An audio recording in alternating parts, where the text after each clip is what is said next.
E aí, pessoal, boa tarde. Boa tarde, moçada. Boa tarde, Luiz. Boa tarde. Conexão. Tá dando ruim aqui, irmão. Sejam bem-vindos, pessoal. Vamos chegando aí para nossa live. Capítulo 2 do livro do Apocalipse. Ontem nós começamos com o capítulo 1. Foi uma bênção. Muito obrigado aí por você ter participado.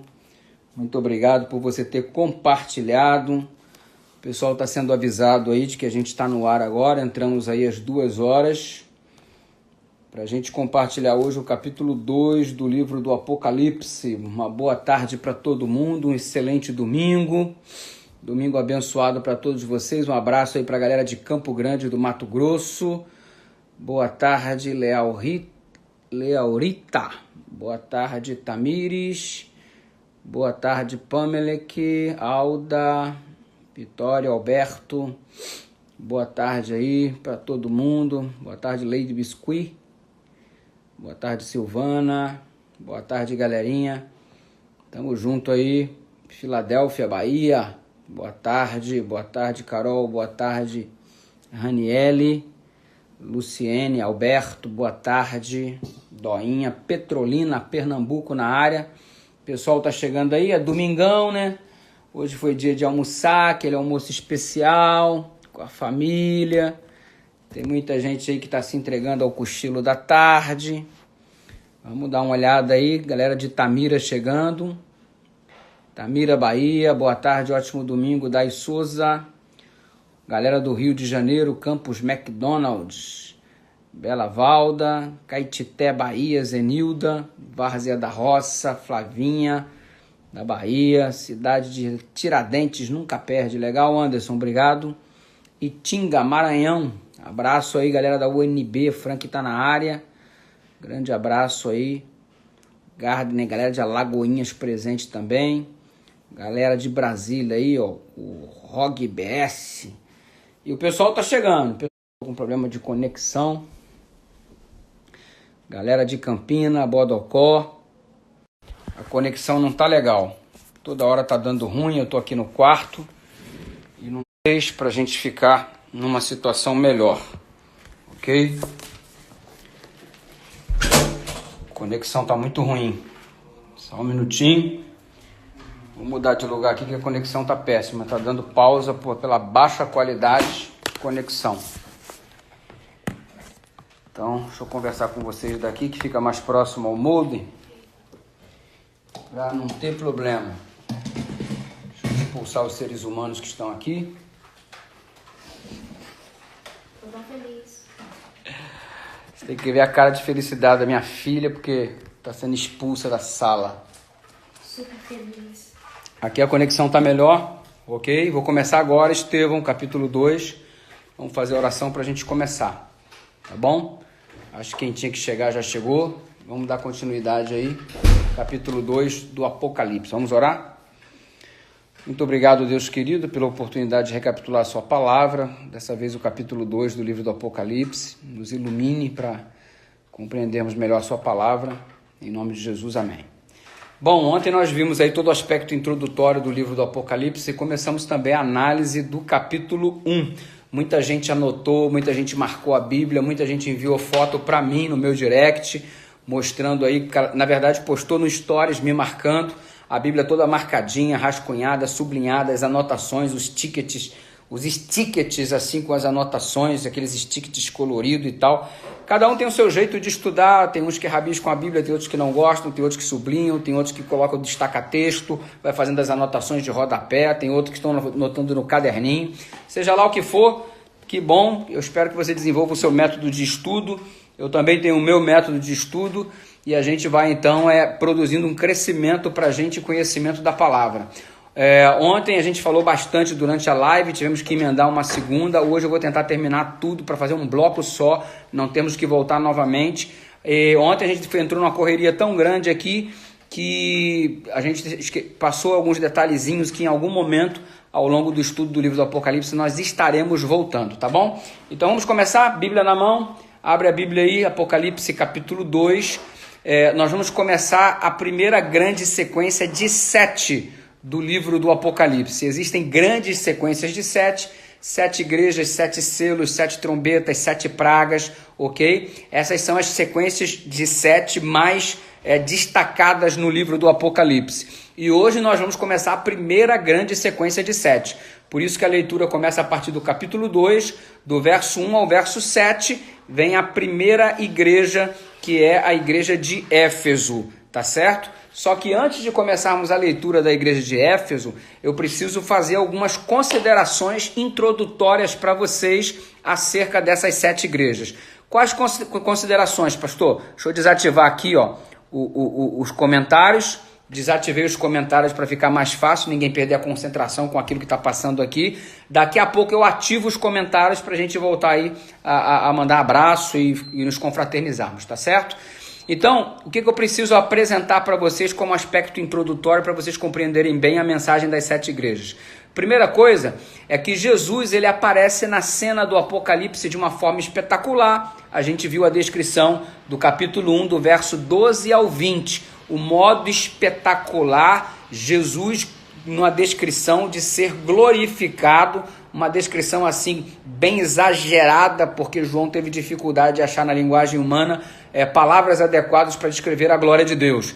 Então ele fala dos olhos como chama de fogo, dos cabelos brancos reluzentes como a lã, ele fala dos pés como latão reluzente, ele fala que quando abre a boca puxa uma espada afiada, e ele tece um monte de características sobre esse Jesus glorificado.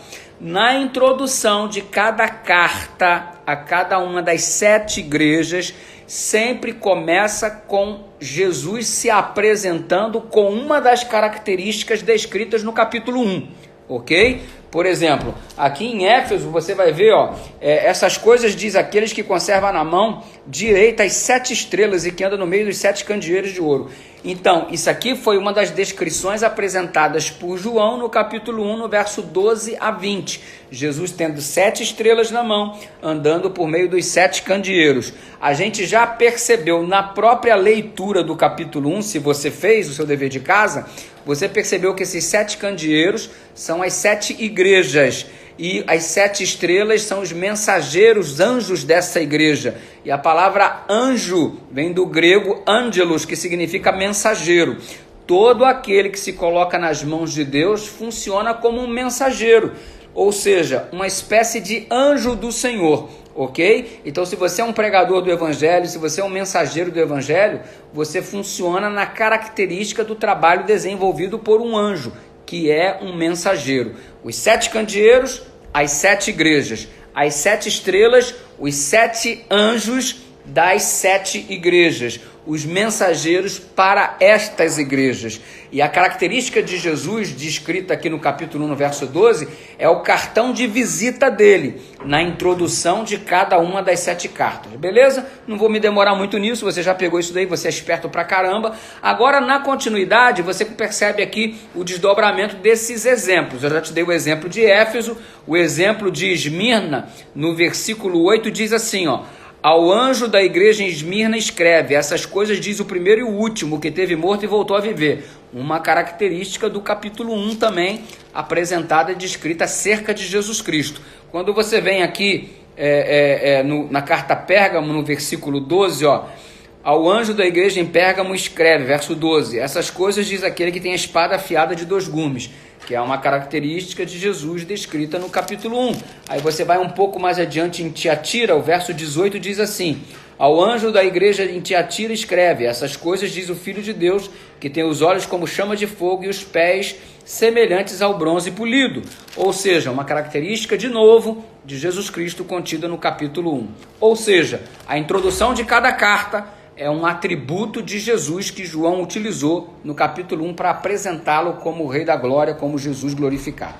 Beleza? Ficou claro isso daí? Então, beleza. Vamos em frente, então. O que isso significa, pastor? Jesus se apresenta de um jeito diferente para cada igreja? Sabe o que isso significa? Uma coisa muito simples e que é a primeira lição que eu quero que você entenda nessa tarde. Ele, Jesus Cristo, é capaz de se adaptar a cada necessidade, a cada circunstância particular de cada um. ele supre a sua igreja. Ele é para a igreja aquilo que a igreja precisa. Se a igreja precisa de conforto, ele é o consolador. Se a igreja precisa de paz, ele é o príncipe da paz. Se a igreja precisa de soberania, ele é o rei dos reis, o senhor dos senhores. Você tem que perceber que Cristo ele preenche a cada um segundo a sua necessidade. E esse aspecto introdutório das cartas exatamente transmite esta ideia. Ele, Jesus, é capaz de se adaptar a cada necessidade, a cada circunstância particular de cada um. Então, para isso eu digo glória a Deus. Glória a Deus, porque Deus é para nós aquilo que estamos tendo a maior necessidade e a maior carência. Qual é a sua carência nesse momento? Qual é a sua necessidade nesse momento? Jesus vai ser para você exatamente isso que você está precisando, porque Ele preenche todas as necessidades dos seres humanos. Beleza? Muito bem. É fascinante observar que essas cidades citadas aqui no Apocalipse, essas 7 igrejas, que também são 7 cidades, em cada uma das cidades uma igreja, elas estão organizadas exatamente, se você fosse um carteiro, colocasse assim no seu ombro aquela sacola de cartas para sair entregando, está na mesma disposição que a rota, que o trajeto da época. A sequência: Éfeso, Esmirna, Pérgamo, Tiatira, Sardes, Filadélfia, Laodiceia. É exatamente esta a sequência da estrada que passava fazendo o percurso por essas cidades. Essa é a ordem em que elas se encontravam, exatamente conforme apresentado pela palavra de Deus. Para a gente entender a mensagem das 7 igrejas, talvez você já saiba disso, mas eu vou reprisar. Elas possuem 3 tipos de lições, 3 tipos de alcance. A mensagem das 7 igrejas alcançam em 3 perspectivas. Perspectiva número 1 é uma mensagem pessoal. É para mim que vivia na época. Se João escreveu na igreja de Éfeso, era para mim que era crente em Éfeso. Se ele escreveu para Pérgamo, então era para mim que eu era membro da igreja em Pérgamo. Se ele escreveu para Esmirna, era para mim, membro da igreja de Esmirna. A carta tem um cunho pessoal, é para mim. Não é igual aquele, se fulano tivesse aqui, essa mensagem ia ser tão boa para ele. Não tem mensagem boa para ele, é mensagem para mim, sou eu é que tenho necessidade. Tem muito crente que tem essa mania, né? Que pena, pastor, que o meu filho não estava aqui, ele precisava tanto dessa mensagem, que pena que fulano... Não, a mensagem é para mim, é pessoal, não é para os outros, é para mim. Esse é o aspecto pessoal de cada carta. Então, o primeiro aspecto pessoal. Por isso que sempre a carta termina: quem tem ouvidos, ouça o que o Espírito diz à igreja. É um negócio pessoal. Então, essa carta, essa mensagem é para você nessa tarde. Você está aqui conectado com a gente, temos 562 pessoas conectadas neste momento. Eu quero dizer para você que essa mensagem não é para o teu tio, não é para tua tia, não é para o teu avô, não é para tua avó, não é para ninguém, não é para o teu colega de trabalho, para o teu chefe. Essa mensagem é para você. É uma mensagem pessoal. Fechou? Segundo ponto da mensagem das 7 igrejas. Além de ser uma mensagem pessoal, ela é para a igreja local. Ou seja, é uma mensagem para toda a igreja de Éfeso. Não é só para mim, é para minha comunidade. Porque assuntos que estão sendo abordados aqui acerca do bem coletivo. É para mim em caráter pessoal, mas também o mensageiro está abordando o aspecto coletivo da congregação. É para mim, em particular, é para a congregação. E o terceiro significado da mensagem das 7 igrejas é que cada uma das igrejas corresponde a um período do desenvolvimento da história cristã. E é maravilhoso como Deus disse que se comportaria os seus seguidores ao longo dos séculos vindouros, desde João até a volta de Jesus. Então, o comportamento da igreja está descrito aqui no livro do Apocalipse. O comportamento da igreja em face a todas as pressões que ela recebe. As pressões internas, as pressões externas. Os problemas externos e os problemas internos. Todos eles estão sendo abordados aqui e são cartas proféticas. Porque Jesus está dizendo, disse para o Gabriel, e o Gabriel mostrou para João, e João mandou para a gente. Ele colocou qual seria a realidade da igreja desde os dias de João até os dias da volta de Jesus. E daqui a pouco a gente vai ver onde é que a gente se encaixa nesse estudo das 7 igrejas. Então vamos logo então, já te dei um monte de introdução, já te dei um monte de palhinha aí, um monte de dicas aí para você entender melhor o estudo. Vamos direto ao assunto. Abre a Bíblia então e vamos ler a mensagem de Éfeso, ok? Do verso 1 até o verso 7, ao anjo da igreja em Éfeso escreve: essas coisas diz aquele que conserva na mão direita as 7 estrelas. Já vimos no capítulo 1 que as 7 estrelas são os anjos das igrejas, que são os mensageiros da igreja. Eu sou um mensageiro da igreja, você é um mensageiro da igreja. Essa mensagem é para gente que somos mensageiros da igreja, são mensagens para nós. E que anda no meio dos 7 candeeiros. Olha como Cristo está perto. Ele não está distante observando. Os 7 candeeiros são as 7 igrejas: Éfeso, Esmina, Pérgamo, Tiatira, Sardes, Filadélfia e Laodiceia. Ele não está distante observando. Ele está no meio da igreja. Deus tem prazer em morar com o seu povo, em se misturar com o seu povo. Não é o tipo de Deus que você o adora à distância. É o tipo de Deus que adora junto, que está contigo junto no processo da adoração. Ele não está no alto do trono e você aqui embaixo igual um miserável. Vocês estão juntos no processo, próximos.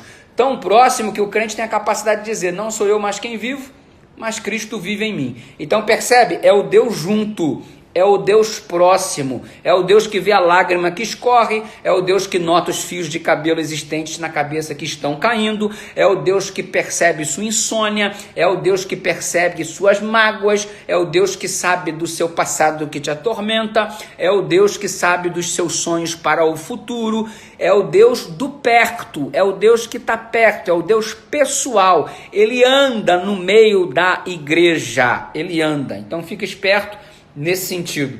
Então olha aqui o verso 2: conheço as tuas obras, por estar perto ele conhece, tanto o teu labor quanto a tua perseverança, que não pode suportar os homens maus, que puseste à prova os que a si mesmos se denominam apóstolos e não são, e achastes mentirosos.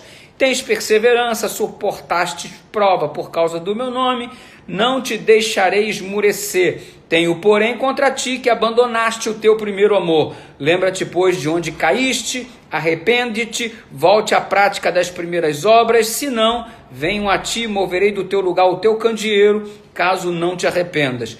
Tens, contudo, a teu favor que odeia as obras dos nicolaítas. Opa, quem que é esse cara aqui, nicolaíta? Os quais eu também odeio. Quem tem ouvidos, ouça o que o Espírito diz à igreja. Ao vencedor, dar-lhe-eis que se alimente da árvore da vida que se encontra no paraíso de Deus. Que bênção, hein, mano? Comer da árvore da vida. Já pensou? Privilégio. Vamos analisar, então, a mensagem de Éfeso, tendo essas perspectivas bem latentes, que é para a congregação local, que tem um significado local, que é para mim como pessoa e que representa um período da história da igreja. Tratando-se de um período da história da igreja, é a primeira carta, então começa a partir de João. É a era dos apóstolos. João escreve o livro do Apocalipse em torno do ano 100 depois de Cristo. Então estamos começando, dentro do período histórico, o desenvolvimento do período denominado como Éfeso. A palavra Éfeso significa desejável, ok? É uma igreja do sonho de Deus, é a igreja dos profetas, mas é a igreja dos apóstolos, é a igreja dos apóstolos de Jesus. Quem que é o bispo da igreja? É o apóstolo São João, mano. Só para você ter uma ideia, o autor do livro do Apocalipse foi bispo dessa igreja. É uma igreja onde teve a participação de Paulo. Paulo passou por ali. Aliás, ele foi um dos fundadores da igreja, juntamente com o casal Priscila e Áquila. Então você tem uma igreja que foi fundada por Paulo. Você tem uma igreja que o ancião da igreja é o próprio João. Você tem uma igreja onde Pedro passava de vez em quando para pregar. Ô meu amigo, era a igreja dos sonhos, a igreja desejável. Pensa numa igreja top, que ia de vento em popa, uma igreja que crescia. A cidade de Éfeso, vamos tecer algumas características aqui sobre a cidade de Éfeso, para você saber onde que essa igreja estava localizada, beleza? Então, para você ficar mais esperto do que você já é, Éfeso era a capital da Ásia Menor. Chegou a ter uma população estimada em torno de 225 mil pessoas no segundo século. Capital da Ásia Menor, 225 mil habitantes no segundo século. Agora, era uma metrópole da idolatria. Lá estava o templo de Diana, Diana dos Efésios. Quem era Diana dos Efésios? era considerada a mãe de todos os deuses. A estátua de Diana, inclusive, ela tinha 3 seios para dar de amamentar aos deuses. Era a mãe dos deuses. Então, ela era muito honrada, muito venerada. Ela tinha um outro nome também. Além de se chamar Diana, ela também se chamava Artemis. E toda a grande parte da economia em Éfeso girava em torno do templo da deusa Diana. E esse templo de Diana, ou Artemis, ele era tão imponente, ele demorou 200 anos para ser construído, para você ter uma ideia. E ele foi considerado uma das 7 maravilhas do mundo antigo, né? E esse templo de Diana dos Efésios, mãe dos deuses, você tem uma certa descrição dele lá, ou melhor, uma menção dele lá em Atos no capítulo 19. E o templo, ele foi queimado pelos godos quando invadiram aquela cidade no ano 262 depois de Cristo. Isso aí são detalhes históricos para você se situar do que era a igreja dentro da cidade de Éfeso, ok? Por mais de 3 anos, o apóstolo São Paulo trabalhou na cidade de Éfeso. Você tem esse relato lá no capítulo 19 do livro de Atos, o apóstolo São Paulo trabalhando lá na cidade de Éfeso. Ele gastou 3 anos do ministério lá, 1 ano ele foi, voltou, e depois ele passou 2 anos consecutivos. E se liga aí, a cidade era muito movimentada, tinha dificuldade para arrumar um lugar para pregar, para estabelecer a igreja. Então o apóstolo Paulo alugou um certo auditório, você observa isso no capítulo 19 do livro de Atos, do verso 8 até o 10, e o apóstolo Paulo alugou um espaço e ele pregava de 11 da manhã a 4 da tarde, por causa da movimentação do comércio da cidade. Então ele pregava somente nesse horário, que era o horário de menos movimentação. O espaço ficava mais vazio e então ele podia utilizar o espaço para a pregação do evangelho. Durante 2 anos consecutivos ele fez isso daí, deu o maior sangue para estabelecer a igreja na cidade de Éfeso, que era a capital da Ásia Menor, da Ásia Maior, ok? Diante desse processo aí de pregação intensiva do apóstolo São Paulo na cidade de Éfeso, ele começou a perceber que existia muita oposição, muita dificuldade. Aliás, uma das maiores oposições que ele enfrentou na pregação na cidade de Éfeso foi a seguinte: você imagina só, ele estava pregando lá e daqui a pouco a galera queria matá-lo. Por quê? Porque quando ele pregava, muita gente se convertia. Muita gente se convertendo é muita gente deixando de adorar Diana dos Efésios. E muita gente deixando de adorar Diana dos Efésios é gente que não consumia mais o material oferecido pelo comércio. Não, tipo assim, imagina que você vai visitar aqui Salvador, aí você tem a fitinha do Senhor do Bonfim. Crente não compra, mano. Você tem a medalhinha do Senhor do Bonfim. Crente não compra, pelo menos não devia comprar, irmão. Aí você vai lá em Nossa Senhora da Aparecida, aí tem a imagem da Nossa Senhora da Aparecida. Crente não compra, irmão, pelo menos não devia comprar. Ou seja, se todo mundo na cidade que vive em torno da cultura religiosa, uma vez se converte para o cristianismo, para o protestantismo, diante disso, o que acontece com o comércio de vela? O que acontece com o comércio de santinho, de amuleto, de imagem, de escultura? Quebra, irmão. Quebra. E como tinha muita gente se convertendo na cidade de Diana dos Efésios, a cidade de Éfeso, a galera do comércio estava invocada com o apóstolo Paulo, porque o número de crentes foi se desenvolvendo muito, muita gente se convertendo e o comércio só entrando num processo de declínio. A galera quis regaçar com o apóstolo Paulo, que estava causando dificuldade na estabilidade financeira dos comerciantes, porque ninguém mais estava comprando os amuletos de Diana dos Efésios. Então você percebe que era um pessoal que estava mais interessado na grana do que na responsabilidade de mostrar a verdade. Não interessa se Diana dos Efésios era verdadeira ou não, o que interessa é que ele ganhava dinheiro com isso. E quando se mexe no bolso do ser humano, aí, meu irmão, você descobre, porque aonde está o tesouro, aí está o seu coração. Então a galera não queria saber se Jesus era verdadeiro ou não. O fato é que a pregação trazia prejuízos para o comércio e por isso queria matar o apóstolo São Paulo. Que desafio, hein? Que desafio. Muito bem. Outro desafio, você vê o versículo 2 do capítulo 2, falando sobre a descrição de Éfeso que a gente acabou de ler, que puseste à prova os que dizem apóstolos e não são. No final da era apostólica, a igreja em Éfeso começou a enfrentar muitos desafios de heresia. Só para você ter uma ideia, surgiu uma classe de pessoas chamadas ebionitas. Quem que eram os ebionitas? Os caras simplesmente negavam a divindade de Jesus Cristo. Jesus não é divino, foi humano, foi um grande homem, um grande profeta, mas ele não era divino. Diziam isso a seita dos ebionitas, querendo detonar a pregação de Paulo e a igreja em Éfeso. Apareceu também um grupo chamado docetistas. Quem eram os docetistas? Negavam a humanidade de Jesus. Não, Jesus, se ele é divino, ele não pode ser humano, não, isso aí não existe. Então, os ebionitas, ele não é divino. Os docetistas, ele não é humano. Tem uma aparência de ser humano, mas não é humano não, mano. Ele é somente divino. Um somente divino, o outro somente humano. Uma bagunça. E aí, ainda veio os gnósticos, né? Que negavam tanto a divindade quanto a humanidade. Que Babilônia que estava virando aquilo lá. Um dizia que ele era divino. Outro dizia que ele só era humano. E outro dizia que ele não era nem divino e nem humano. Se não era nem divino nem era humano, o que ele era, mano? O que ele era? O pó das galáxias? O que é? Um vírus super desenvolvido? Que negócio esquisito. Mas são as heresias que os caras criavam para tentar combater a pregação de Paulo. E aí, o problema citado, além destes aqui que eu falei para você, o citado aqui na Bíblia, que a igreja resistiu. Nota que a igreja resistiu isso daí, foi vitoriosa, ok? E o problema citado aqui nas escrituras sagradas é o problema relacionado aos nicolaítas. O Irineu, ministro do 2º século da era cristã, ele passou a juventude ali naquelas imediações de Éfeso, e ele relata nos seus escritos, como pai da igreja, ele relata que eram os nicolaítas. Os nicolaítas eram o seguinte, deixa eu transmitir aqui, traduzir aqui para você. Quem eram os nicolaítas?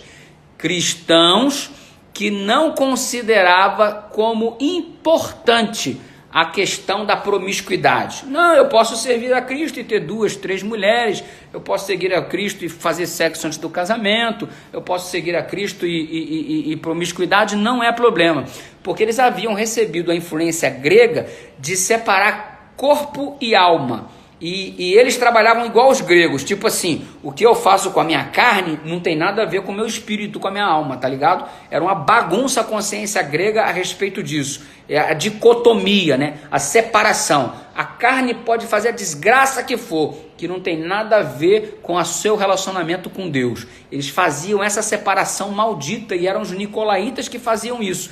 Eles tinham essa mania de falar que a promiscuidade não tinha o menor problema, porque uma coisa é o que você faz com o seu corpo e outra coisa é o que você faz na sua vida espiritual. E eles diziam que, além disso não ter importância, eles pregavam que bastava você receber Jesus Cristo, abraçar a graça de Deus, que não havia necessariamente a necessidade de obedecer a nada, porque Cristo já obedeceu por nós, e a obediência dele, uma vez que nós o aceitamos, se transfere para a gente. Que loucura, hein? Como se a gente não tivesse compromisso nenhum. Não, você aceita Jesus, e tem uma galera hoje vivendo como se fossem nicolaítas.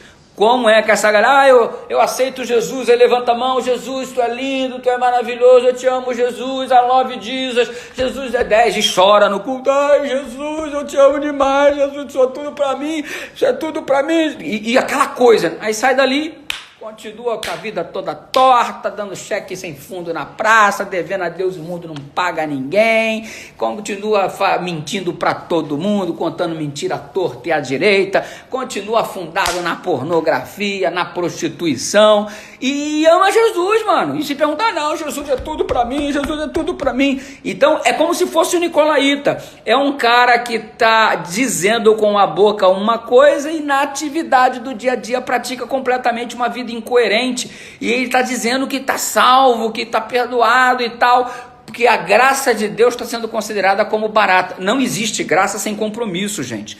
É o seguinte, a salvação é pela graça? É, mas Jesus me salvou para quê?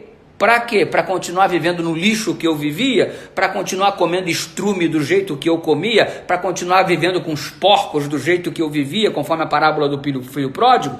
Não. Depois que eu volto para a casa do pai, depois que eu venho para os braços do pai, eu não fico mais no chiqueiro com os porcos. A minha vida muda, as coisas que eram velhas passaram e tudo se fez novo. É um processo progressivo de transformação. Então essa doutrina dos nicolaítas, na verdade, existe ainda hoje em dia, mas não é algo apoiado pelas escrituras sagradas, porque a fé, ela é a que salva, mas se você tem fé, mostra tuas obras, porque a fé sem obras é morta. A salvação é pela graça, mas Jesus te salvou para quê? Para você ser uma nova criatura em Cristo Jesus. As coisas velhas passaram e tudo se fez novo. E se o evangelho é o poder de Deus para transformar o meu coração, que evangelho é esse que eu estou abraçando que não me transformou em absolutamente nada em momento nenhum e eu não melhoro, eu só fico estagnado ou só pioro? O evangelho ele veio para trazer novidade de vida.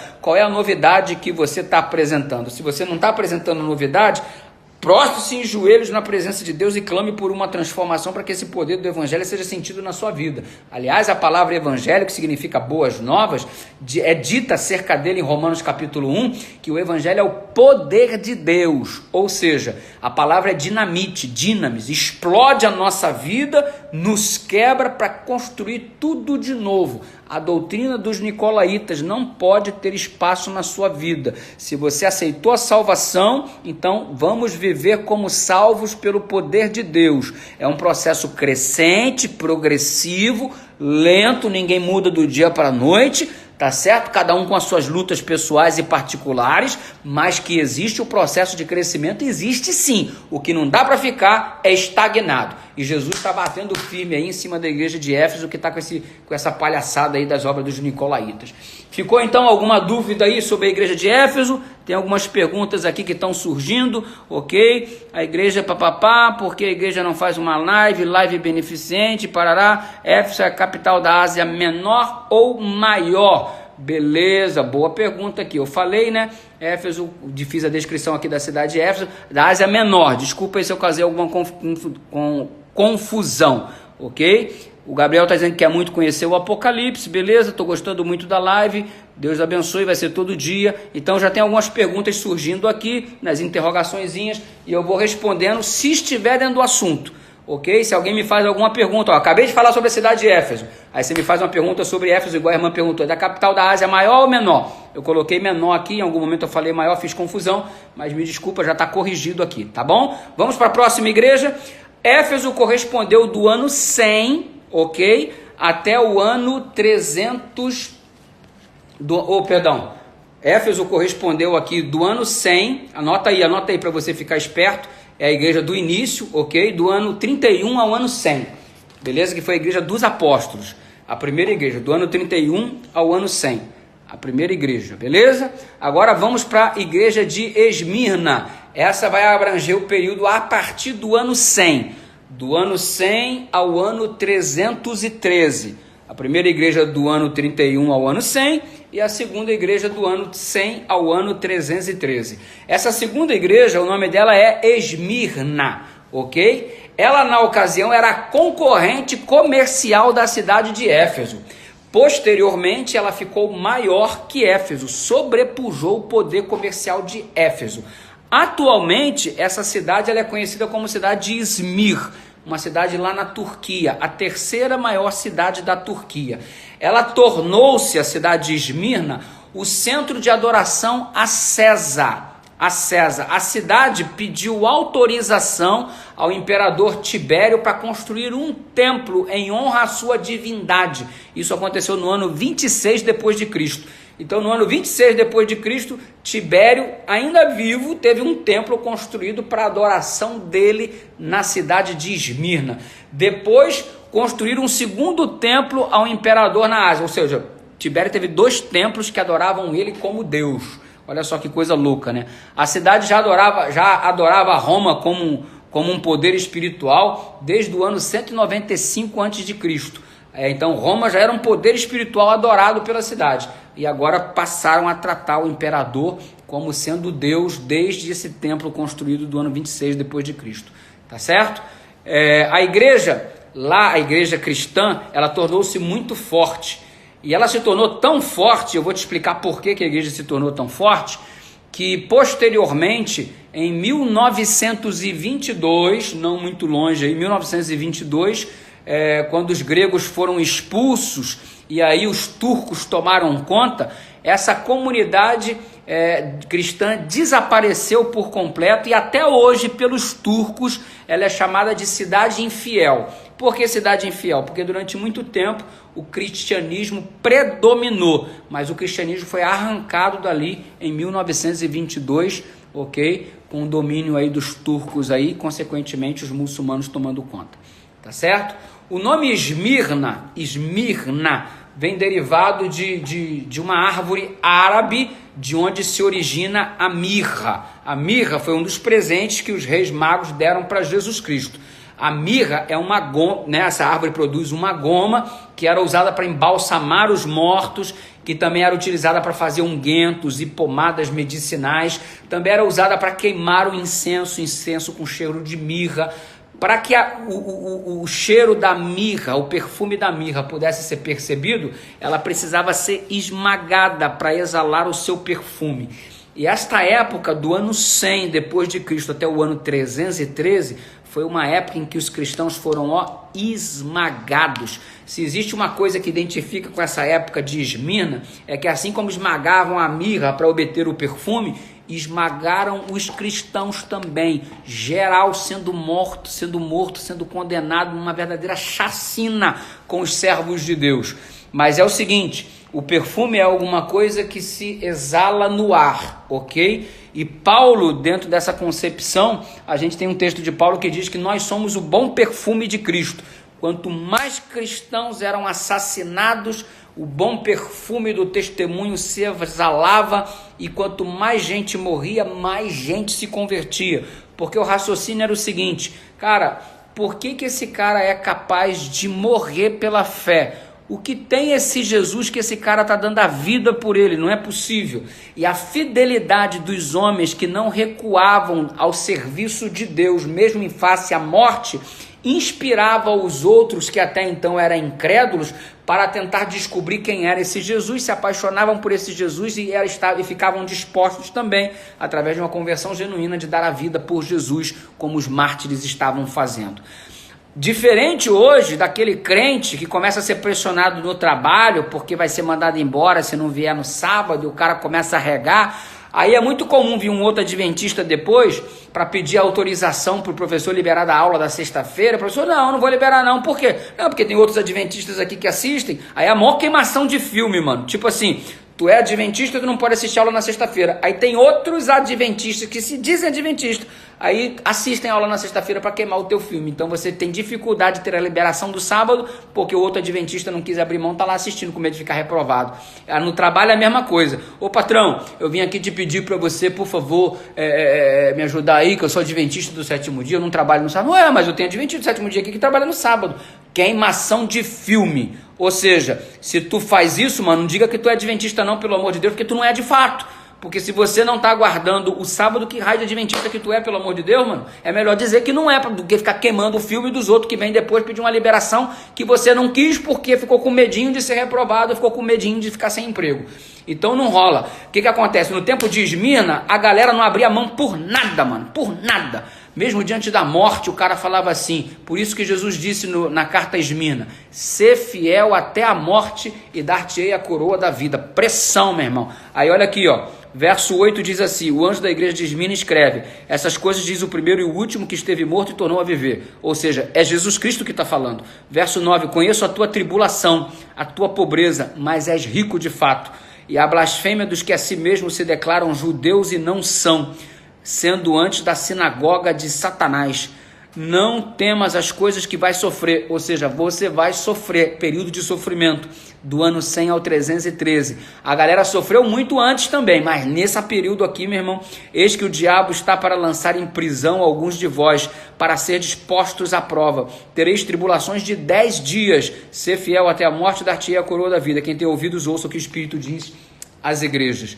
Então note, tem uma tribulação de 10 dias, o crente é o perfume que quando esmagado exala o perfume. Agora tem gente que não aguenta a pressão, aí não exala o perfume do testemunho porque comeu pressão do patrão, comeu pressão do professor da escola, então não dá para honrar a Deus. Agora se tu não honra a Deus diante de uma escola, se tu não honra a Deus diante de um patrão, como é que tu vai honrar a Deus diante de uma ameaça de morte? Fala para mim, que estrutura que tu vai ter? Se você nega nas pequenas coisas, como é que você vai honrar e não negá-lo nas coisas verdadeiramente desafiadoras? Leia a carta de Esmirna e aprenda, meu irmão. Sabe por quê? Porque aqui eles ensinam o que é prioridade. O reino de Deus é a sua justiça e as outras coisas serão acrescentadas. Eles nunca esqueceram as palavras de Jesus que diz assim: quem perde a vida por amor de mim, vai tê-la novamente. Ou seja, Deus tem um processo de restituição guardado para os seus filhos. Tudo que você perdeu aparentemente por causa do evangelho, tudo que o diabo roubou de você por causa do evangelho e da tua fidelidade, Deus vai te devolver todos os anos perdidos, todos os prejuízos acumulados, e se você não receber aqui nessa terra, com certeza o seu galardão está reservado para a terra prometida, porque Deus não vacila com aqueles que são fiéis para Ele. Pode ficar certo disso daí. Muito bem, passaram por uma tribulação de 10 dias. Essa tribulação de 10 dias você pode interpretar de duas formas. Primeira forma, os 10 dias mesmo. Porque houve muitas séries de 10 dias de perseguição, desde o ano 100 até o ano 313. Por exemplo, Nero no ano 67, Domiciano no ano 81, Trajano no ano 108, Marco Aurélio no ano 162, Sétimo Severo no ano 193, Maximiano no ano 235, Décio no ano 249, Valeriano no ano 257, Aureliano no ano 274, regaçaram os cristãos. Gente pra caramba morreu queimado, gente pra caramba morreu crucificado, gente pra caramba morreu decapitado, gente pra caramba sendo espetáculo no cenário lá do Coliseu, sendo jogado às feras, devorado para entretenimento dos ímpios. Muita gente morreu, ok? Então você pode ter em aspecto literal esses 10 dias de festa, 10 dias de matança. Isso aí era muito comum no Império Romano. Agora, se você levar o princípio dia-ano em consideração, 10 dias são iguais a 10 anos. De todo esse período do ano 100 até o ano 313, os 10 últimos anos foram o caos. Um tal de Diocleciano, acompanhado de um tal de Galério, editou uma lei, o Edito de Nicomédia, no dia 22 de fevereiro de 303. Resultado, era um decreto autorizando a matar geral. Qualquer um que não negasse a fé poderia ser assassinado. Meu irmão, tem muitas histórias assim loucas. Constantino colocou em prática o Edito de Milão, e esse Edito de Milão em Constantino no ano 313 pôs fim aos 10 anos de matança de cristão. Ok? Então, os 10 anos se encaixam aí dentro dos 10 dias. Um dia é igual a um ano. Mas se você for pelos 10 dias literais, se cumpre do mesmo jeito. É um negócio impressionante. Um dos testemunhos que chamam muito a atenção durante esse período é o do Policarpo, que você já deve ter escutado. O Policarpo era um discípulo de João, ok? Ele era bispo da igreja de Esmirna e ele serviu Jesus por 86 anos de idade. E ele foi queimado vivo. Com 86, ele foi queimado vivo no ano de 155 depois de Cristo. Beleza? Deixa eu te contar a história do Policarpo rapidinho. Ele foi aprisionado em uma fazenda, num dia de sexta-feira à noite. Pegaram o Policarpo lá, mas os soldados chegaram para aprisioná-lo. E qual foi a atitude do Policarpo? Ele pediu para a dona da fazenda, esposa do dono lá, que ele trabalhava, pediu para que ela preparasse uma refeição, uma ceia para eles. E os soldados vieram prendê-lo e gentilmente Policarpo ofereceu para eles um jantar todo especial. E o Policarpo, enquanto eles estavam jantando, ele foi para uma cabaninha assim do lado de fora e começou a orar em voz alta, pedindo a Deus para que todos os cristãos do Império Romano fossem protegidos e abençoados pelo Pai. Terminaram a ceia, os soldados levaram o Policarpo preso. No dia seguinte, diante do anfiteatro lá de Esmirna, o governador chamado Status Quadratus, ele colocou o Policarpo lá na frente e a intenção, o pedido é para que ele fosse lançado para os leões, só que o horário já estava tarde, o horário dos leões devorarem as pessoas já tinha passado, e os leões já tinham devorado muita gente, estavam saciados, corria o risco de jogar o Policarpo para os leões, e os leões não fazerem nada porque já tinha comido gente pra caramba. Então aí começaram a clamar para que Policarpo pudesse ser queimado vivo, ok? E aí o governador Status Quadratus fez uma pergunta para o Policarpo diante de toda a multidão: Policarpo, você pode amaldiçoar a Jesus? Porque se você amaldiçoar Jesus Cristo, então você vai ser liberado da morte. Olha o que Policarpo disse, está registrado nos anais da história. Durante 86 anos o servi, ele nunca me tratou mal. Como eu poderia amaldiçoar o rei que me salvou? E diante disso, Policarpo foi queimado. E em meio às chamas, ele orava: eu te agradeço, Senhor, porque tu graciosamente me consideraste digno deste dia e honra, por poder receber uma porção no número de teus mártires no cálice de Cristo. Que coisa, hein, mano? Que coisa, hein? E gente negando a Jesus aí por causa de escola, gente negando a Jesus aí por um par de pernas, gente negando a Jesus por um copo de cerveja. Que coisa, gente negando Jesus por causa de página da internet, e o cara mandando ver aqui com esse testemunho maravilhoso. Os judeus, se liga nisso, os judeus tinham pedido que Policarpo fosse lançado aos leões, lembra que eu te falei? Mas não dava por causa do horário, porque os leões já tinham comido muita gente naquele dia. Aí a galera começou a pedir para ele ser queimado. E sabe quem foi que ateou fogo para o Policarpo? Quem começou inicialmente ateando fogo para o Policarpo ser queimado? Os judeus. E o detalhe, era dia de sábado, os miseráveis queimando os caras na fogueira no dia de sábado, e ainda assim diziam que guardavam o sábado. Ei, já viu esse tipo de pessoa que diz que guarda os mandamentos, mas não tem o menor amor pelo próximo? Que diabo de mandamento é esse que o cara guarda, meu irmão? Dá licença, judeu queimando cristão no dia de sábado, e ainda se sentindo bom porque é guardador do sábado. Tá amarrado em nome de Jesus, guardador de sábado, assim a gente dispensa, irmão. Aqui, resultado, foi um massacre, mano. Do ano 100 ao ano 313 foi um verdadeiro massacre, mas a morte dos cristãos funcionavam como o bom perfume de Cristo. Deixa eu te dar mais um detalhe aqui sobre a igreja de Esmirno. Naqueles dias, durante muito tempo, os corpos dos cristãos que eram vítimas dessas chacinas, eles eram jogados na vala e não havia direito de ser enterrado como um soldado, como um cidadão romano. E aí, uma mulher muito rica se converteu, chamada Flávia Domitília. E a Flávia Domitília, ela começou a construção de cemitério.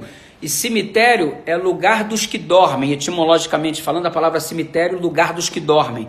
Ou que dormitório, cemitério significa dormitório. A morte é como um sono para nós cristãos. Lázaro não morreu, Lázaro dorme, disse Jesus. Nós encaramos a morte como um sono, um dia o rei virá e nos despertará desse sono para a vida eterna. Então, a palavra cemitério significa dormitório, etimologicamente falando. E a Flávia Domitília construiu dormitórios subterrâneos. E esse negócio se desenvolveu tanto, que foram construídos assim quilômetros e mais quilômetros de espaço subterrâneo, catatumbas com 3 metros de largura, 2 de altura, e não só os crentes eram sepultados ali, e não mais no vexame de ter os corpos jogados na vala, como também eles começaram a se esconder dentro do cemitério, e houve casos de crianças que nasceram ali dentro do cemitério, no subterrâneo, e cresceram ali, muitos deles sem ver a luz do dia, meu irmão. As sepulturas cristãs estão estimadas pela arqueologia em torno de 2 milhões a 7 milhões de pessoas mortas por causa da mensagem do Evangelho. Foram encontradas mais de 4.000 inscrições pertencentes ao período de Tibério e Constantino. Desse período de Tibério a Constantino, desde João até o ano 313, desde o ano 100 até o 313, mais de 4.000 inscrições lá no cemitério, no dormitório, lá no subterrâneo, inscrições que pertenciam a esta época de gente que morreu pelo decreto do imperador, porque não negou a fé, gente que funcionou como bom perfume de Cristo.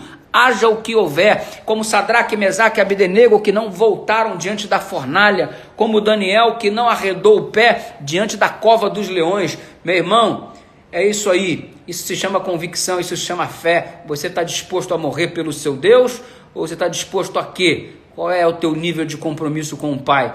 Pensa nisso com carinho. Na cidade de Esmirna eram realizados jogos atléticos, a galera ali jogava e tal, e os vencedores do atletismo, desde as competições lá herdadas pelos gregos, os vencedores recebiam aquela folha de louro, né? Então, a palavra aí, estépanos, faz referência àquela coroa de ouro aqui, assim, de louro, né? De louro. Já a palavra grega diadema não é para coroa de louro, para coroa de louro é estéfanos, para coroa de ouro que o rei usava era diadema. Quando fala ao vencedor dar-lhe-ei a coroa da vida, ser fiel até a morte, dar-te-ei a coroa da vida, essa coroa da vida, a palavra não é diadema, não é coroa de ouro. A palavra coroa aqui é traduzida da palavra estéfanos, e estépanos significa aquela coroa de louro. Mas a melhor tradução da frase seria essa daqui, ó. Ser fiel até a morte e dar-te-ei a coroa, que é a vida. Então tem muita gente que fala muito em ter coroa e ter coroa no céu. Mano, eu não tô nem ligando para ter coroa, não. A gente vai ter coroa com estrela, sem estrela, com um monte de estrela. Mano, eu não tô ligando se eu vou ter coroa, se eu não vou ter, se vai ter com um montão de estrela, não vai. Eu quero estar lá, meu irmão. Eu quero estar lá. E eu já vi crente brigando, mas essa estrela é da minha coroa, essa estrela é minha. Que palhaçada, mano. O importante é estar lá com coroa, sem coroa. Eu sei que todo mundo que estiver lá vai ter uma estrelinha, porque ninguém vai pro céu sem testemunhar para alguém. Por causa do teu testemunho, alguém vai ser salvo por causa da tua influência, então todo mundo vai ter pelo menos uma estrelinha na coroa lá. E é certo que o povo de Deus salvo vai ter a coroa lá no céu, isso é certo, beleza, eu não estou desfazendo isso não, eu só estou te dizendo que esse verso aqui, a melhor tradução dele em função do original é ser fiel até a morte e dar-te-ei a coroa, que é a vida, porque a vida eterna é a maior bênção que estaremos recebendo pelo fato de termos nos posicionados ao lado de Jesus, mesmo em face à morte. Beleza? Agora preocupe-se, porque se você está negando a Jesus por causa de um copo de cerveja, está negando a Jesus por causa de uma mulher, por causa de um homem, você está negando a Jesus por causa de uma página na internet, aí fica meio esquisito ter uma estrutura para não negar a Jesus diante da própria morte, né? Então fica esperto nisso aí, porque agora você tem que estabelecer um posicionamento de comunhão. Faltam 7 minutos aí para as 15 horas. Nossa, a gente está chegando agora na terceira igreja, a igreja de Pérgamo. Hoje nós temos que analisar 4 igrejas, a gente tem que terminar em Tiatira. E é claro que eu não vou conseguir em 6 minutos, desculpa, eu não vou conseguir, foi mais forte do que eu. Me empolguei aqui com a igreja de Esmirna e falei pra caramba. Deixa eu ativar os comentários aqui agora para ver aqui se vocês vão decidir para a gente terminar aqui, ou continuar amanhã, ou continuar até o final. A Graziele tá rindo aí, a Amanda aí tá a mãozinha, o rostinho com o coração, tá, Emanuele? Continua aí pra gente terminar o capítulo 2 todo hoje. Então, se cair a live, se você dizer aí continua, aí a gente continua. Vai cair a live e eu continuo aqui até terminar as 2 outras igrejas. Vai demorar mais uns 20 minutinhos aí. E aí, rola ou não rola? Vamos ou não vamos? Tá aí, a Lindaci tá na área, tá dizendo ok, o Igor Gabriel tá dando um oi, o Ivetor vamos, né, a Kelly Barbosa e tal, o Nunes Amália, então vamos em frente. Vou desativar o comentário aqui, vamos continuar em nome de Jesus. Beleza? Partiu então. Veja aqui, carta de Tiatira. Examinamos aqui, não, agora é Pérgamo, né? Vamos para a carta de Pérgamo. Eu vou ler aqui o conteúdo da carta de Pérgamo, a internet vai cair, ok? Porque já vai dar 3 horas e a gente retorna então. Estamos com 738 pessoas conectadas. Vamos ao estudo então aqui, lendo Pérgamo. Ao anjo da igreja em Pérgamo escreve: essas coisas diz aquele que tem a espada afiada de 2 gumes. Conheço o lugar em que habitas, onde está o trono de Satanás. Olha isso aqui, é top essa carta aqui, hein, mano? Aqui está o trono do diabo. E a gente vai estudar o que é isso aqui. Aqui está o trono de Satanás, que conservas o meu nome, não negaste a minha fé, ainda nos dias de Antipas, minha testemunhas, meu fiel, a qual foi morto entre vós, onde Satanás habita. Tenho, todavia, contra ti algumas coisas, pois que tem aí os que sustentam a doutrina do Balaão, o qual ensinava Balaque a armar ciladas diante dos filhos de Israel para comerem coisas sacrificadas a ídolos e praticarem prostituição. E continua dizendo: outro ou sim também tu tens, o que da mesma forma sustenta a doutrina dos nicolaítas. Então continua a praga dos nicolaítas aqui. Portanto, arrepende-te E se não venho a ti sem demora, contra eles pelejarei com a espada da minha boca. Quem tem ouvidos ouça o que o Espírito diz à igreja. Ao vencedor dar-lhe-ei do maná escondido, bem como lhe darei uma pedrinha branca, sobre essa pedrinha escrito um novo nome, o qual ninguém conhece, exceto aquele que o recebe. Ok? Mais 4 minutinhos vai cair, deixa eu ver se tem alguma pergunta aqui. Ok? Como assim 10 dias, pastor? Bom, 10 dias na igreja de Esmina está escrito aqui na Bíblia, né? Enfrentareis uma tribulação de 10 dias. Podem ser os 10 dias literais, como eu expliquei, ou podem ser os 10 dias proféticos. De uma ou outra forma, se cumpre perfeitamente aquilo que foi avisado. Ok? Juliana está dizendo continua, outro está glorificando aqui. Eu não quero desobedecer aos mandamentos, amém? Por isso, beleza, briguei com um colega adventista porque ele ia ao sábado. Então, Adriane, deixa eu falar com você. Você brigou com um colega adventista porque ele ia aos sábados. Então ele está errado porque está indo aos sábados e você está errado porque você brigou. Entendeu? Então aí você errou também, filha, do mesmo jeito. Vai brigar com os outros, cada um faz o que quer com a vida, né? A gente fica triste, mas como é que você vai brigar com o cara porque o cara está indo trabalhar, né? Então paciência, né? Vamos orar por ele, tentar conversar, mas brigar também não é o caminho. Então um erro não se justifica com outro erro. Então ele está indo trabalhar no sábado e você brigou. Aí você brigou, tá errado também porque brigou. Não devia ter brigado. Beleza? Voltando para continuar aqui, então, a igreja de Pérgamo. Beleza? Sejam bem-vindos novamente, estamos juntos. Vamos acelerar agora, que tem a igreja de Pérgamo e a igreja de Tiatira. 2 igrejinhas para a gente passar e terminar hoje aqui o estudo das 7 igrejas. Eu espero que você esteja printando aí a tela, colocando para encaminhar o convite para o pessoal aí, que você sentiu a falta, seu amigo, sua amiga, tá joia? Obrigado aí, 770 pessoas estavam conectadas, vamos ver se a galera volta, já temos 532, 535, vamos continuar então. Muito bem, a igreja de Pérgamo, esse período que representa a igreja de Pérgamo, agora corresponde, se Esmirna foi do ano 100 até o 313, aí Pérgamo vai de 313 até 538, o período descrito como característica apresentada aqui nas escrituras sagradas, beleza? A gente está sempre começando dando a característica da cidade. Como que era a cidade de Pérgamo? A cidade de Pérgamo, ela ficava no topo de uma colina, ok? Normalmente, quem tinha muita sabedoria construía a cidade no alto do monte. Por que cidade no alto do monte? Porque era muito mais fácil se defender dos inimigos estando no alto do monte naquela época. Tipo assim, você constrói no alto do monte uma cidade toda murada, e aí o cara vem subindo um monte para te atacar, você só manda a flecha lá de cima, ó, tipum, catapulta daqui, ó, tipum, joga pedra de cima do muro, tipum, flecha com fogo. Então, você viu isso lá no filme, mano? Então é muito mais fácil defender estando a tua cidade no alto do monte e com uma forte muralha, ok? Aliás, tem até um texto bíblico em Provérbios, Salomão diz assim, como uma cidade derrubada sem muros é o homem que não pode controlar o seu espírito. Ou seja, uma cidade sem muros naquela época, derrubado, irmão, qualquer um entrava e fazia o que quisesse. Mas uma cidade no alto de um monte, com muros, era muito difícil conquistar. Então, Pérgamo era uma cidade no alto de um monte e com muros, por isso considerada com excelente segurança. Era seguro morar em Pérgamo, dada a infraestrutura da cidade, a cidade no topo da colina. E a gente canta, né? Terei uma casa no alto do monte, com flores lindas por todo o jardim, né? Talvez essa casa no alto do monte, aí, na linguagem poética, também significa essa casa cheia de segurança, né? Mas muito bem, vamos lá. Diante aí dessa cidade construída no alto do monte, a cidade de Pérgamo, ela tornou-se mais conhecida a partir do 3º século antes de Cristo. Por quê? Um dos imperadores de Alexandre o Grande, o nome dele era Licímaco, tinha caçando Licímaco, Ptolomeu e Seleuco.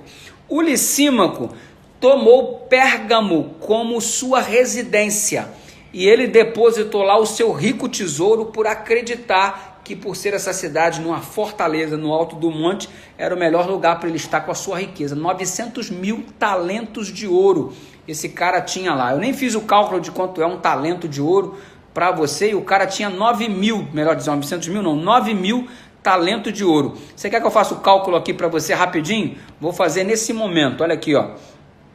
Deixa eu colocar aqui, ó.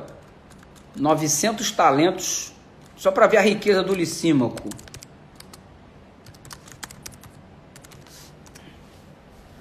Olha aí. Um talento pesava mais ou menos 32 quilos e 300 gramas. Então vamos colocar aqui, ó, o talento romano pesava 32 quilos.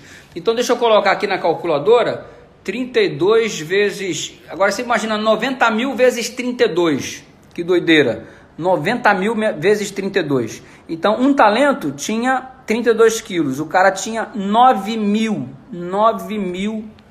talentos de ouro. Então esse cara não era pouco pobre não, hein? Esse cara era poderoso. Muito bem. E ele escolheu Pérgamo ali como a capital da sua cidade. Uma outra coisa legal que você deve saber sobre Pérgamo, para enriquecer aí o seu acervo cultural acerca dessas 7 cidades, onde estão as 7 igrejas, é que lá em Pérgamo tinha uma biblioteca de papiro tremenda. Quem construiu essa biblioteca foi um rei chamado Eumenes II. Ele era o rei grego de Pérgamo, e por volta do ano 197 a 159 a.C., ele fundou a biblioteca que tinha 200 mil manuscritos. Era uma biblioteca muito poderosa, e isso despertou o ciúme de um cara chamado Ptolomeu V, que era o chefão lá do Egito, o rei do Egito, o faraó lá do Egito. Então ele não gostou do desenvolvimento da biblioteca lá de Pérgamo. E o que o Ptolomeu V do Egito resolveu fazer? Criar um embargo, porque tem gente que não fica feliz com o crescimento do outro. Então o Ptolomeu ficou triste com o crescimento da biblioteca do Eumenes. Falou assim, como é que esse cara vai ter uma biblioteca maior do que a minha? E ainda com papiros que eu forneço. E o cara do Egito que produzia os papiros, que era o Ptolomeu V, falou assim, cara, eu não vou dar mais papiro para ninguém não, porque não é possível que ele seja maior do que eu. Tem gente que não suporta ver o crescimento do outro. Se você é esse tipo de gente, deixa Jesus mudar seu coração, meu filho. Ei, o crescimento do outro, se eu amo o meu próximo, deve me trazer alegria. Se você terminou a sua faculdade e eu não terminei, glória a Deus. Se você comprou um carro novo e eu não consegui, glória a Deus. Se você fez uma viagem de férias para o exterior e eu não consegui, glória a Deus. Que sentimento desgraçado é esse que a gente alimenta no coração, de que quando o outro prospera a gente fica com raiva, porque ele e eu não. Deixa disso, isso não é de Deus, meu irmão, abandona isso em nome de Jesus. E o Ptolomeu V, o miserável do Egito, ficou chateadinho, porque o Eumenes estava com a biblioteca de 200 mil volumes, e já estava então quase sobrepujando a biblioteca de Alexandria no Egito. E ele revoltadinho falou assim, vou cortar o fornecimento de material para essa biblioteca. E aí ele não queria dar mais papiro, porque o papiro era produzido a partir de um material, de uma planta que nascia lá junto ao rio Nilo em abundância, lá no Egito. O cara cortou, aí o pessoal de Pérgamo teve que dar um jeito e inventar uma nova forma, um novo objeto para escrever. Em vez de usar o papiro, eles passaram a usar pergaminho, que era couro de animal novo, cabrito, bezerro, ovelha, matava o bichinho novinho, pegava o couro lá, dava um preparo especial e acabou que garantiu mais durabilidade com esse material do que com o próprio papiro. Então acabou criando um produto de maior qualidade e o Ptolomeu se deu mal com isso daí.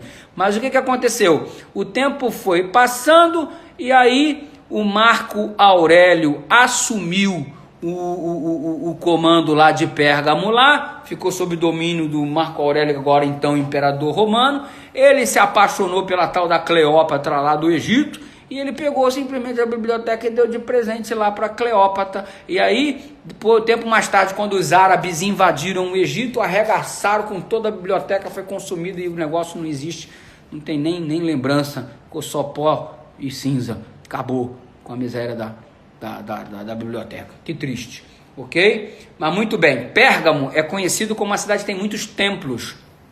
Existe até uma orientação histórica de que os caldeus, o pessoal da Babilônia, quando foram dominados lá, muitos se mudaram para Pérgamo, e aquela religião de Baal, aquele monte de deuses, de adoradores, foi passando de lá para Pérgamo. Então Pérgamo tinha muitos templos, assim como a Babilônia tinha, especialmente porque muitos dos habitantes da Babilônia estavam residindo em Pérgamo, originários de lá, fugindo do domínio que foi dado pelos persas lá e depois pelos gregos, etc.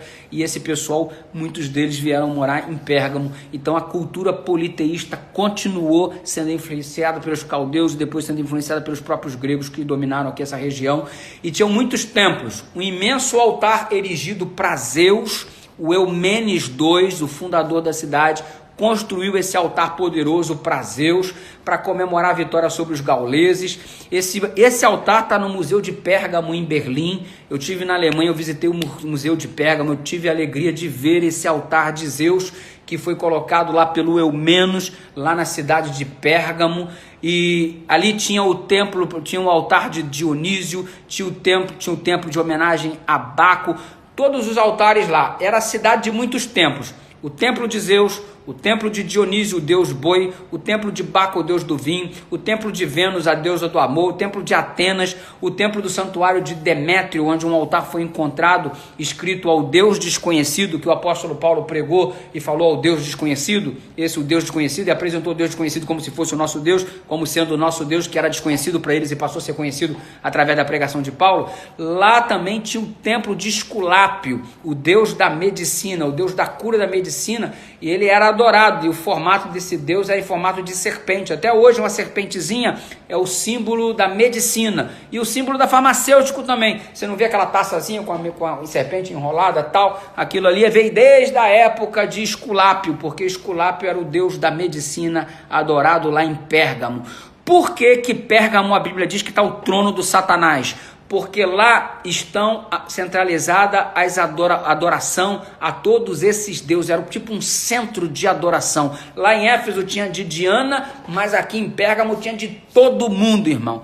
O rei Átalo III estipulou através de testamento após a sua morte, que Pérgamo deveria pertencer ao Império Romano. Isso aconteceu no ano 133 a.C., quando o rei Átalo III morreu.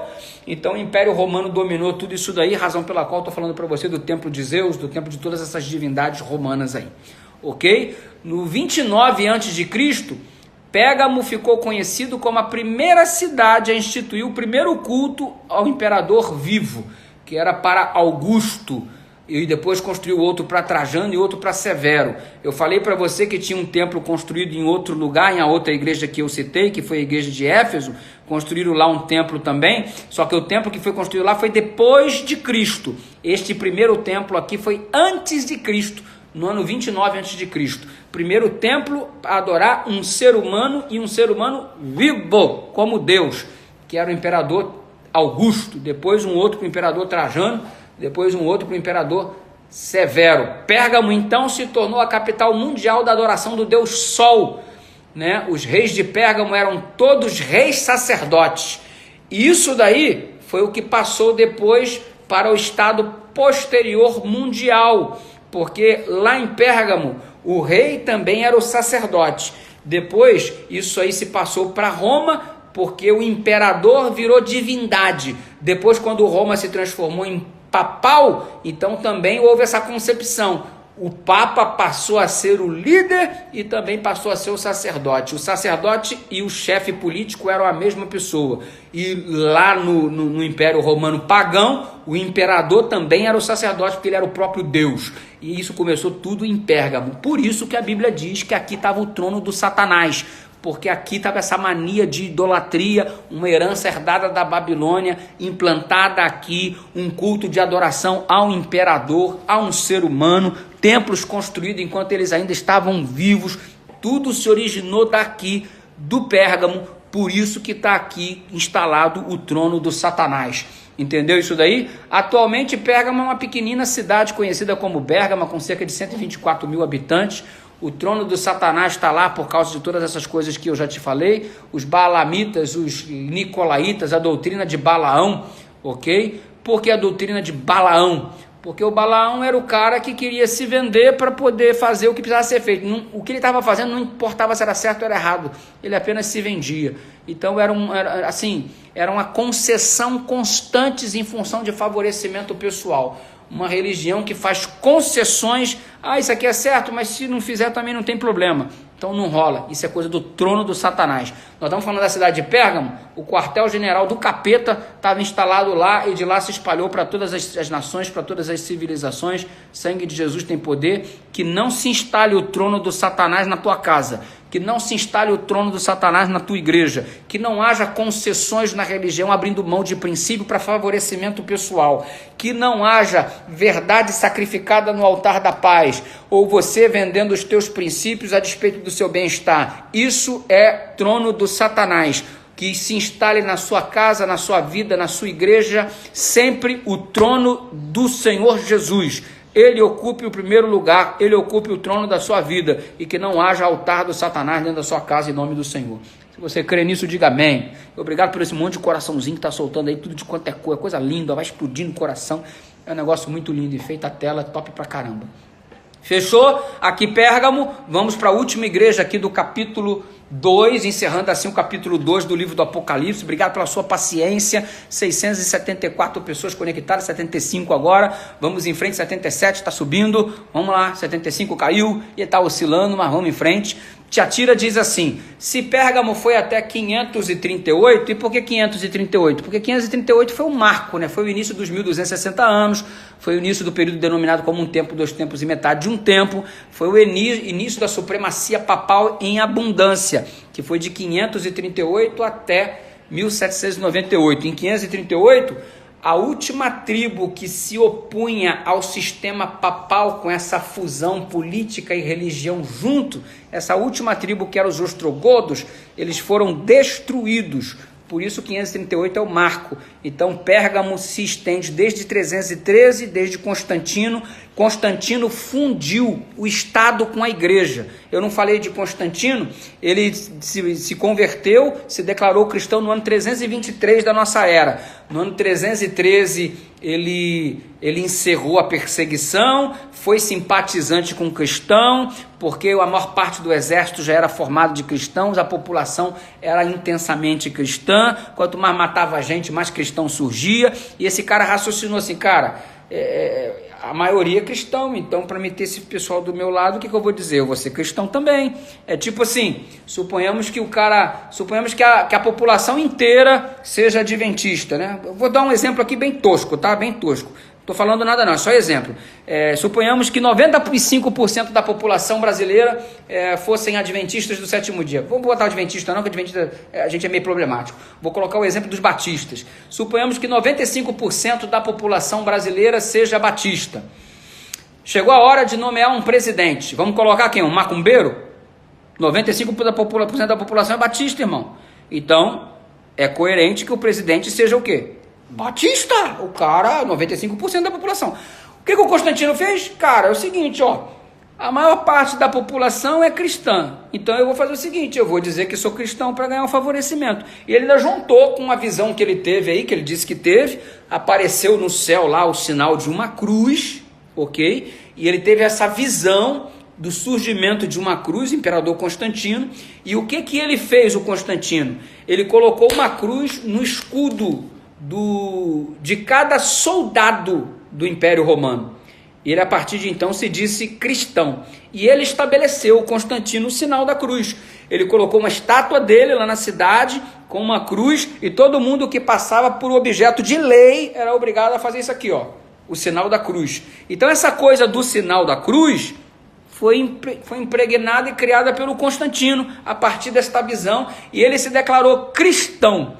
Só que a grande problemática, ele que dizia que era cristão, mas ele continuava com algumas práticas pagãs. Por exemplo, a moeda, de um lado tinha a menção sobre o cristianismo e do outro lado tinha a menção sobre o deus Apolo. Então ele abraçou o cristianismo, mas ainda o que ele fez? Ele fundiu o paganismo com o cristianismo. Olha aqui, a gente adora o deus Sol, que é o dia do domingo, o Sunday, dia do sol, mas agora a gente abraçou o cristianismo, então vamos fundir as coisas. Então lá eles guardam o domingo, aqui o pessoal segue a Cristo, a gente abandona o Deus lá, vai seguir a Cristo, eles têm um sábado, tem que fazer concessão. A gente deixa o sábado de cá, junta com o domingo de lá, abandona o Apolo de lá e deixa o Jesus de cá. Então fundiu o cristianismo com o paganismo.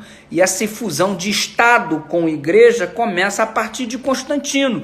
E isso vai se integrando e vai se processando. E em 538, o que a gente tem? O imperador sendo um papa, a autoridade máxima, um papa. E quando o papa não era o imperador era submisso ao papa, mano. E o papa passou a ter o seu próprio exército, né? Que foram, enfim, resultado. Você tinha todo um processo de autoridade instituído em cima do líder religioso. Que isso começou em Pérgamo, como sacerdote sendo também o líder. O imperador era o sacerdote era o rei. E isso passou também para a análise do Império Romano na fase pagã e depois na fase cristã. E aí a Bíblia olha e diz, isso aí é o trono do Satanás, isso é o trono do Satanás, percebeu? Quando o ser humano é valorizado no lugar de Deus, então, meu irmão, ali está estabelecido o trono do Satanás. É isso aí, fica esperto com isso daí, ok? Diante de todas essas coisas, e aí a gente entra no período de Tiatira, de 538 até 1565. Olha como esse período é um pouco mais longo e é o último que a gente estuda nessa tarde. O texto de Tiatira é um pouco mais longo, eu vou deixar para você como tarefa de casa, eu espero que você tenha lido. Eu vou citar aqui os textos que a gente vai usar para fazer as pescas aqui, para fazer as discussões, as análises, e você vai dando uma moral, uma lida depois disso aí. Tiatira não tinha tanta importância cultural e nem política na história antiga. Era uma igreja numa era obscura. A fim de dirigir um negócio ou ter emprego, as pessoas do Império Romano deveriam pertencer a associações comerciais. Então, nessa época aqui, a partir do ano 538, só tinha uma boa entrada no mundo do comércio, no mundo financeiro, quem pertencia a alguma associação comercial. Para pertencer a uma associação comercial e você ser bem sucedido financeiramente falando, você tinha que cumprir algumas exigências. Por exemplo, você tinha que ser membro dessas associações e tinha que comparecer aos festivais que cada associação fazia, participar dos rituais do templo e quase sempre, essas atividades no templo eram atividades imorais, com muita prostituição, muito vinho, muita balbúrdia. Então é o seguinte, você como cristão, você não tinha muito espaço, porque ou você entrava no esquema, ou você recebia as sanções econômicas. Então ser cristão nessa época era muito difícil. Eu fico imaginando quanta gente hoje reclama do quão difícil é ser cristão, brother. Difícil era ser cristão na época apostólica, difícil era ser cristão na Idade Média, difícil era ser cristão no período de Pérgamo, de Esmirna, de Éfeso, difícil era ser cristão no período aqui de Tiatira, que para você ser cristão, como que você era cristão e tinha um bom desenvolvimento econômico, se tinha que participar dessas atividades comerciais com toda essa luxúria e tinha que se vender com tanta roubalheira, uma corrupção tão grande, complicado, mano. Eu sei que tem as dificuldades de hoje, mas hoje, mal ou bem, você ainda tem alguns direitos que você... Mas na época não tinha direito coisa nenhuma. Direito humano na época, conversa fiada, advogado na época, conversa fiada. Era forca, era decapitação, era jogado aos leões e era assim que funcionava. E aqui, no tempo de Tiatira, nessa época de 538 a 1565, a gente tem a citação da Jezabel, a esposa do Acabe, né? A figura do Velho Testamento é tomada aqui para mostrar a apostasia da igreja. Por quê? Mulher na igreja, mulher na Bíblia é símbolo da igreja. Mulher representa a igreja no livro do Apocalipse. Quando a gente chegar ao capítulo 12 do livro do Apocalipse, a gente vai ver isso de um modo especial. Então, por exemplo, a parábola das 10 virgens, as mulheres virgens que estavam com um azeite era a igreja com o Espírito Santo que aguardava a vinda do noivo, que é Jesus. Parábola, beleza? Então, a mulher é símbolo da igreja. Jezabel aqui, ela é símbolo da igreja apostatada, porque a igreja é a mulher que se casa com Cristo, a igreja fiel. Agora, a igreja adúltera é a igreja que, em vez de estar casada com Cristo, ela está casada com diversos deuses. Então ela está cometendo prostituição. Quando se fala de prostituição espiritual na Bíblia, significa que ao invés da igreja ser fiel ao seu esposo, que é Jesus, ela é fiel ao monte de divindade. E Jezabel é o símbolo da igreja apostatada, que ao invés de adotar um único Deus, o verdadeiro Deus, adota diversas divindades. E a igreja cristã entrou nesse processo de apostasia porque ela começou a instituir santos, um santo para cada coisa. É o santo das causas impossíveis, é o santo do casamento, é o santo das coisas que se perdem para serem encontradas, é o santo disso, é o santo da cabeça, é o santo do coração, é o santo dos cachorros, que cuida dos cachorros, e é um santo para cada coisa, ou seja, apenas mudou de figura. No passado era o pluralismo de Deus, quase que não sai, pluralismo de deuses, e hoje no cristianismo também é o pluralismo de deuses. E no passado eles tinham a mãe de todos os deuses, que era a Diana dos Efésios. E o que o cristão fez? Ele pegou e também constituiu uma mãe de Deus. Pega a Virgem Maria e transforma como mãe de Deus, que na verdade era a mesma atitude pagã do passado, que considerava a Artemis como mãe de todos os deuses. Então tem a versão pagã e a versão cristã do mesmo erro. Ou seja, estamos vivendo diante de um período denominado como Jezabel. É a igreja apostatada, distante da vontade de Deus, fazendo coisas que Deus sempre condenou e continua condenando. Tenho, porém, contra ti acerca da prostituição. Ou seja, em vez de você ser fiel a mim, adorar a mim, que sou o único Deus, e o mandamento é muito claro: não terás outros deuses diante de mim. E aí a igreja nesse período começa a viver como Jezabel, começa a ter um Deus para cada coisa, um santo para cada coisa, numa versão cristã de algo que era feito dentro do paganismo. Aí você observa que o perigo não veio de fora da igreja, agora o perigo está dentro da igreja. E o que começa a acontecer deste período desenvolvendo dentro da própria igreja a partir do ano 538, através do sistema papal? A tradição substituiu a Bíblia. Ou seja, não é o que a Bíblia diz, é o que a igreja ordena, e a autoridade da igreja está acima da Bíblia. E outro dia eu vi um discurso de um padre dizendo: não, esse negócio de vocês protestantes com Bíblia, e que a última palavra é da Bíblia, a última palavra é da igreja, porque a igreja produziu a Bíblia. Não foi não, filho. A igreja não produziu a Bíblia, não. A igreja, ela surge a partir de Cristo. O povo de Israel já seguia a Bíblia, é completamente diferente. Então é a Bíblia que é a regra para a igreja ser estabelecida. Não é a igreja que diz o que vale na Bíblia, é a Bíblia que diz o que vale na igreja. É assim que as coisas funcionam. Mas aí o que acontece? A tradição, através do sistema papal, substitui a autoridade da Bíblia. Na Idade Média era proibido ler a Bíblia, ninguém tinha acesso, a Bíblia era queimada e tomada, você era proibido de ter a Bíblia, só quem podia ler a Bíblia era o sacerdote, porque ele era o único que entendia, ainda ali em latim, para que ninguém entendesse nada. Ou seja, que eu não entendo nada da Bíblia na Idade Média, então o que o Papa falar, está falado. Então o que o cara falava?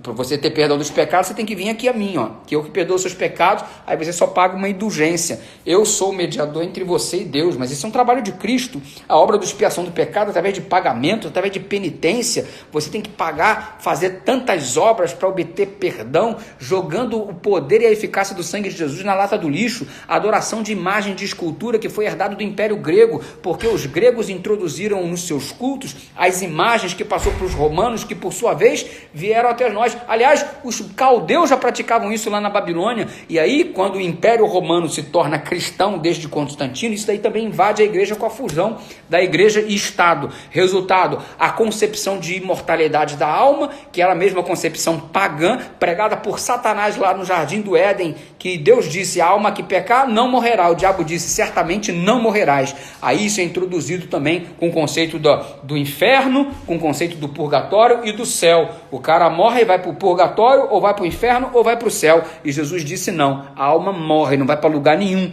A alma que pecar, essa morrerá. Já no conceito definido pelo catolicismo, que é uma herança pagã, diz assim: a alma que pecar vai para o inferno, para o purgatório e para o céu. Jesus disse: a morte é como um sono, os mortos não sabem de coisa nenhuma, diz Eclesiastes, diz que palavras do próprio Salomão. E você percebe a imortalidade de alma, a consciência da morte, o processo da Virgem Maria. A Virgem Maria foi uma mulher extraordinária, uma mulher a ser um exemplo a ser seguido, mas não um exemplo a ser adorado. Nós adoramos tão somente o nosso Deus. E a própria Virgem Maria diz: fazei tudo quanto ele vos disser. Quando o caso apresentado em João capítulo 2, nas bodas de Caná da Galileia, chegaram perto dela, acabou o vinho, e ela diz assim: fazei tudo o que o Cristo disser, porque eu não posso resolver o problema de vocês. Mas tem um montão de gente, em vez de orar para Jesus, está orando para a Virgem Maria, como se ela já estivesse no céu, e todo mundo diz, que todo mundo sabe que através da Bíblia, que os mortos dormem no Senhor. Só quem está no céu é o Enoque que foi trasladado, o Elias que foi trasladado e o Moisés que ressuscitou. E nem por isso a gente adora Enoque, nem por isso a gente adora Moisés, e nem por isso a gente adora Elias. Mas a galera está adorando a Virgem Maria, que está debaixo do pó da terra e que vai ressuscitar quando Jesus voltar. Ok? E o domingo, a troca do sábado contra o domingo, com a fusão do cristianismo com o paganismo, qual foi o resultado de tudo isso? É que o sábado do Senhor foi deixado de lado, porque este era o dia do Senhor, e essa terminologia dia do Senhor passou a ser usada durante a Idade Média para a definição do domingo, porque Jesus ressuscitou no domingo e passou a ser o dia do Senhor. Só que o dia do Senhor, de acordo com a Bíblia, é o sábado do Senhor. Aliás, João disse no capítulo 1, no verso 10, achei-me em espírito no dia do Senhor, que é o dia de sábado. O mandamento é claro no versículo 4. E aí a galera pega para dizer que o dia do Senhor é o domingo. Só que a terminologia dia do Senhor para o domingo surgiu na Idade Média. Durante o período de João, o dia do Senhor era o sábado. Ok? Então quando João fala o dia do Senhor, é o que vale na época dele, não é o que vale depois instituído na Idade Média. Resultado, olhando tudo isso, Deus diz: vai todo mundo entrar em julgamento, darei a cada um segundo as suas obras. Capítulo 2, verso 23. E aí, João capítulo 5, verso 24, já que agora o assunto é juízo. Vou julgar todo mundo, vai todo mundo para o juízo, diz Deus. Vai ficar assim não. Aí João capítulo 5, verso 24 diz assim: quem ouve a minha palavra e crê naquele que me enviou, não entrará em julgamento. Você já viu esse texto? Vou repetir o texto, hein? João capítulo 5, verso 24. Quem ouve a minha palavra e crê naquele que me enviou, não entra em julgamento. Cara, quer dizer que se eu crer em Cristo, eu não vou ser julgado?